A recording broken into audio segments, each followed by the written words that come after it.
সব মশলা দিয়ে একসাথে মাখিয়ে টাকিয়ে আমি এই ডিম খিচুড়িটা রান্না করে থাকি, আর এটা অসম্ভব মজা হয়। আমার ফ্যামিলিতে খুব বেশি পছন্দ করে এই খিচুড়িটা। যখনই মাংস না থাকে তখনই হুটহাট করে আমি খিচুড়িটা রান্না করে ফেলি। আপনারাও কীভাবে রান্না করতে পারবেন সহজে, আজকে এই রেসিপিটাই থাকছে।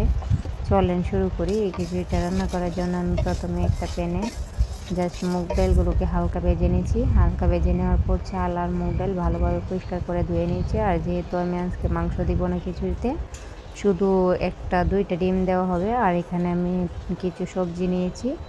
এখানে সবজির মধ্যে রয়েছে মিষ্টি লাউ, তারপর দিয়েছি গাজর আর আলু কেটে, আর কিছু ছিল না, এটাই ছিল। এই সবজিগুলো হাতের কাছে ছিল, আর এইগুলো দিয়ে আমি আজকে খিচুড়িটা রান্না করব। তারপর দিয়ে দিয়েছি হচ্ছে পেঁয়াজ কুচি, সব কিছু একসাথে পেঁয়াজ কুচি, তারপর লং এলাচ যা কিছু ছিল দিয়ে, তারপর এখানে হালকা করে লবণ, মরিচের গুঁড়া, ধনে গুঁড়া আর জিরে গুঁড়া দিয়ে দেওয়ার পর এখানে সয়াবিন তেল দিয়ে দিচ্ছি যতটুকু পরিমাণে লাগবে।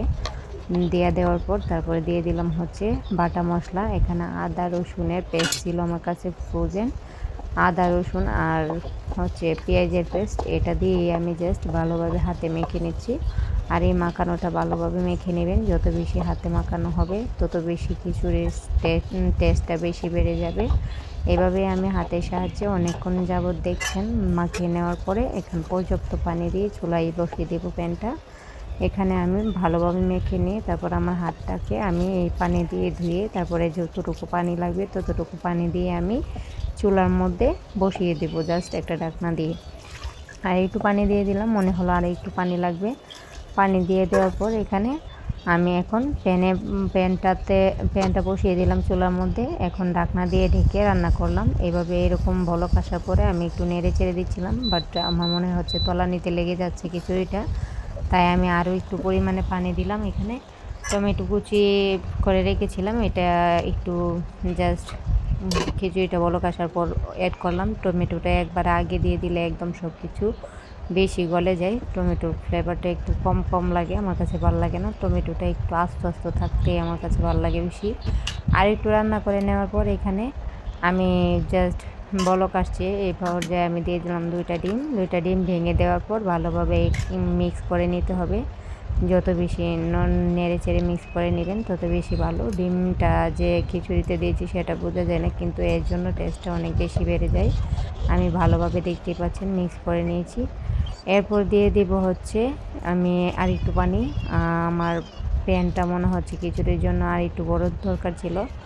আর শেষে দিয়ে দিলাম হচ্ছে এখানে একটা ম্যাগি মশলাটাও দেওয়ার চেষ্টা করবেন, না দিলেও আপনারা স্কিপ করতে পারেন।